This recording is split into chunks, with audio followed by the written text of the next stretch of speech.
A Suma Teológica de Tomás de Aquino, olha, é como entrar numa imensa catedral do pensamento. Cada argumento ali é uma pedra, sabe? Colocada no lugar certo para sustentar uma visão inteira do universo. E bem no coração dessa construção tem um quebra-cabeça que é simplesmente fascinante. Como é que a nossa linguagem, que é tão finita, tão limitada, pode sequer começar a descrever um Deus infinito? É exatamente esse mistério que a gente vai desvendar hoje. E aqui tá o nó da questão, né? Pensa bem, quando a gente fala Deus é bom ou Deus é sábio, estamos usando palavras que nasceram para descrever qualidades aqui no nosso mundo. Mas será que dá para aplicar essas mesmas caixinhas a um ser infinito sem acabar num paradoxo filosófico gigantesco? Vamos olhar isso mais de perto. Para uma pessoa, a sabedoria é uma qualidade que a gente adiciona a quem ela é. Funciona quase como um acessório.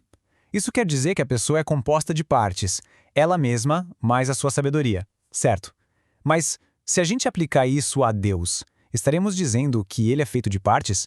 Que a essência dele é uma coisa e a sabedoria é outra, um extra? Isso vai contra a própria ideia de um ser perfeito, fundamental. Simplesmente não encaixa. E é para resolver esse impasse que Tomás de Aquino chega com uma ideia revolucionária: a doutrina da simplicidade divina. O conceito é poderoso. Ele basicamente diz o seguinte: Deus não tem atributos como bondade ou poder. Não. Em vez disso, Deus é a própria bondade. Ele é o próprio poder. A distinção entre o ser e a qualidade, ela simplesmente some. Para a gente entender essa ideia a fundo, a gente precisa pegar um termo-chave da filosofia: acidente. E calma, não tem nada a ver com acidente de carro. Na filosofia, um acidente é uma propriedade que algo tem, mas que não define o que essa coisa é na sua essência. Por exemplo, a cor de uma xícara é um acidente. A xícara ainda seria uma xícara se fosse azul ou vermelha. A sabedoria de uma pessoa é um acidente. Ela continua sendo aquela pessoa, mesmo sem aquela sabedoria em específico. A essência toda da simplicidade divina pode ser resumida nesta frase aqui, que é potentíssima. Em Deus, tudo o que ele tem, ele é. Não existe separação entre o sujeito e os seus atributos. Tudo se desfaz numa unidade perfeita e absoluta. Ok, mas como é que o Aquino prova uma ideia tão radical assim? Ele não se baseia no argumento só, não. Ele constrói uma fundação com 3 provas metafísicas muito fortes que a gente vai explorar uma por uma agora. São esses aqui os 3 pilares do argumento dele.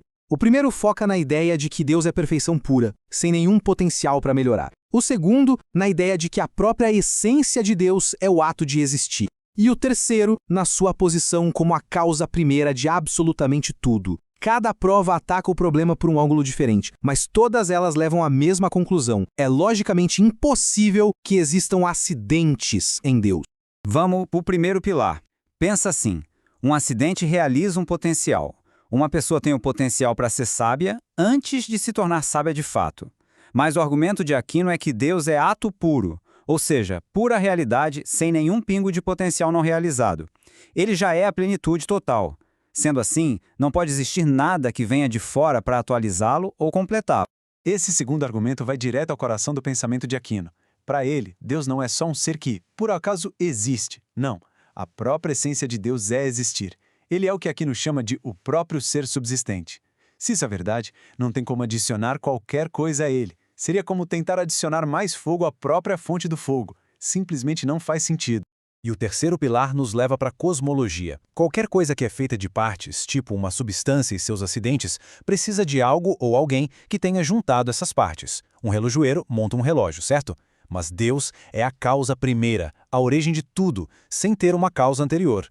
Portanto, ele não pode ser composto de partes que precisariam de um montador, certo? Se a lógica do Aquino se sustenta e Deus não tem acidentes, a gente volta para o nosso problema lá do começo. Como é que as nossas palavras tipo sábio ou amoroso podem ser verdadeiras quando a gente fala dele? Pois é, Aquino tem uma resposta bem elegante para isso também. A solução de Aquino aqui é brilhante. Ele faz uma distinção entre a forma como as nossas palavras funcionam e a realidade para a qual elas estão apontando. Pensa num mapa. O mapa separa montanhas e rios em símbolos diferentes, mas lá no território de verdade, eles fazem parte de uma única paisagem. Do mesmo jeito, a nossa mente separa Deus de bondade, mas na realidade divina, o que a gente está apontando é uma perfeição única, infinita, que é idêntica à própria essência dele. Então o ponto crucial é este: a nossa linguagem funciona por analogia. Nossas palavras não conseguem conter a realidade divina, mas elas apontam de verdade na direção certa. Quando dizemos Deus é sábio, estamos, na verdade, apontando para aquela realidade em Deus que é a causa e a perfeição de toda a sabedoria que a gente conhece.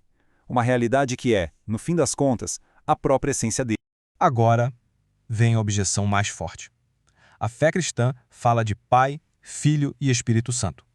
Paternidade e filiação são o quê? Relações. E lá para Aristóteles, relação é uma categoria de acidente. E aí? Isso não derruba a teoria toda da simplicidade divina? A resposta de Aquino para isso é de uma sofisticação incrível. Ele argumenta que, em Deus, as relações funcionam de um jeito totalmente único. Elas não são acidentes que se adicionam a uma substância. Elas são o que ele chama de relações subsistentes, ou seja, a própria relação é a substância divina. A paternidade não é uma qualidade que o pai tem. A paternidade é o pai. A filiação é o filho. É uma e a mesma essência divina que se expressa nessas relações eternas. E assim ele consegue harmonizar o mistério da Trindade com a simplicidade absoluta de Deus. Tá bom, eu sei. Isso é metafísica pesada, lá do século XIII, mas qual é a relevância disso hoje? Acontece que essa ideia, que parece tão abstrata, tem implicações espirituais e teológicas gigantescas. Olha só, se Deus é simples, então o amor dele não é uma qualidade que ele tem, como uma emoção que vai e vem. O amor dele é a sua própria essência, que não muda. Se ele é simples, não existem barreiras ou camadas de atributos para a gente atravessar até chegar a ele. Cada ato dele é a totalidade dele se manifestando. E por ser simples, ele é a rocha fundamental da realidade, porque não é composto de partes e não depende de nada nem ninguém para existir.